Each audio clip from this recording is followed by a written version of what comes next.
कभी कभी जीवन में ऐसा लगता है कि बस अब बहुत हो गया, अब मुझसे नहीं होगा। हजारों जिम्मेदारियों का बोझ मुझ पे ही है, सब मुझे ही करना पड़ता है। लगता है सब छोड़कर कहीं भाग जाएं। तो भगवत गीता अध्याय 5 की 4 बेस्ट टीचिंग्स आपके लिए है। आज हम अध्याय 5 कर्म संन्यास योग की बात करने वाले हैं।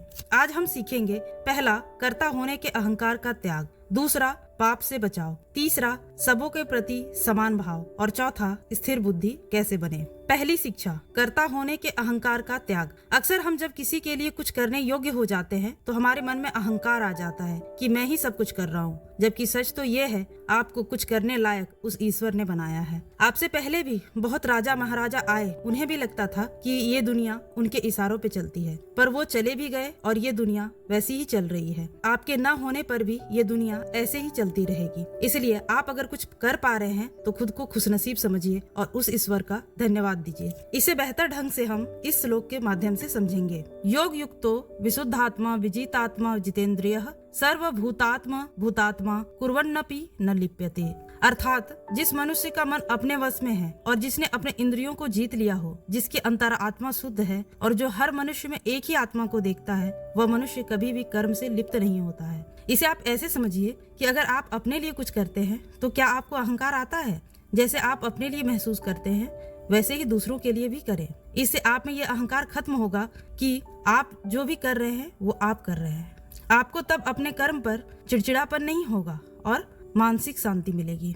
दूसरी शिक्षा, पाप या बुराई से बचाओ। जब आप किसी के लिए कुछ करने के बाद मन ही मन में चिढ़ते रहते हैं तो ये अहंकार आपको पाप का भागी बनाता है और आपके कर्म को खराब करता है, जिसे हम भगवत गीता के इस श्लोक के माध्यम से समझ सकते हैं। ब्रह्मण्याधाय कर्माणि संग त्यक्त्वा करोति यह लिप्यते न स पापेन पद्म पत्रम इवाम्भसा। अर्थ, हमें उस कमल के पत्ते के समान रहना चाहिए जो रहता तो कीचड़ में है, पर ना तो उसमें कीचड़ टिकता है और ना ही पानी की बूंद। कर्म के साथ अहंकार और लालच का जुड़ना बुरा है, इसलिए हम जो भी कर्म करते हैं उसे ईश्वर की सेवा मानकर करना चाहिए, तो हम पाप या बुराई से बच सकते हैं। तीसरी शिक्षा है सबों के प्रति समान भाव। इसे हम इस कहानी के माध्यम से बेहतर ढंग से समझ सकते हैं। एक बार एक राजा अपने मंत्री एवं कुछ सिपाहियों के साथ जंगल में शिकार के लिए गए। जंगल घना था, इसलिए वे एक दूसरे से बिछड़ गए। जंगल में एक स्थान पर एक साधु तपस्या कर रहा था। सबसे पहले सिपाही उसके पास गया। साधु के पास जाते ही वह सिपाही बड़े ही कर्कश स्वर में बोला, ए अंधे, तूने यहाँ किसी को जाते हुए देखा है? साधु बोला, नहीं भाई, यहाँ से कोई नहीं गया। उसके बाद मंत्री वहाँ से गुजरा। उसने साधु से कहा, सूरदास जी, क्या आपने किसी को यहाँ से जाते हुए देखा है? तो साधु ने कहा, हाँ मंत्री जी, आपका सिपाही इधर से गुजरा है। अंत में राजा उस स्थान से गुजरा।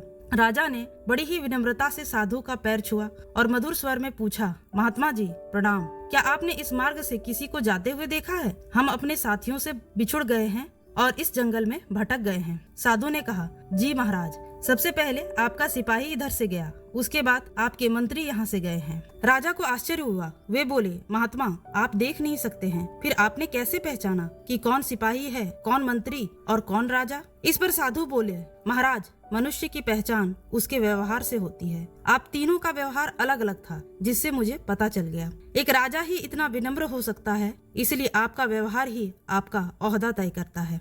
इसलिए भगवत गीता में भी कहा गया है, विद्या विनय संपन्ने ब्रह्मणे गवि हस्तिनी सुनि चेव स्वपाके च पंडिता समदर्शिनः।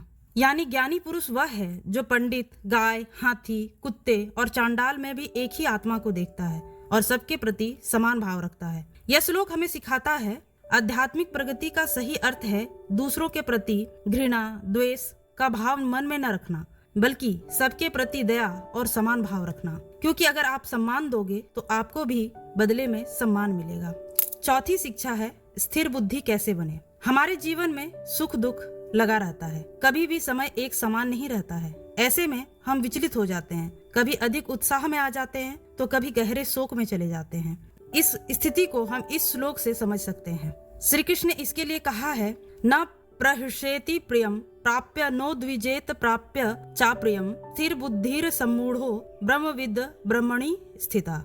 यह श्लोक हमें सिखाता है जब खुशी हो तो हमें बहुत ज्यादा खुश नहीं होना चाहिए और दुख में बहुत ज्यादा दुखी भी नहीं होना चाहिए। हमें हर स्थिति में अपनी बुद्धि को हमेशा स्थिर रखना चाहिए।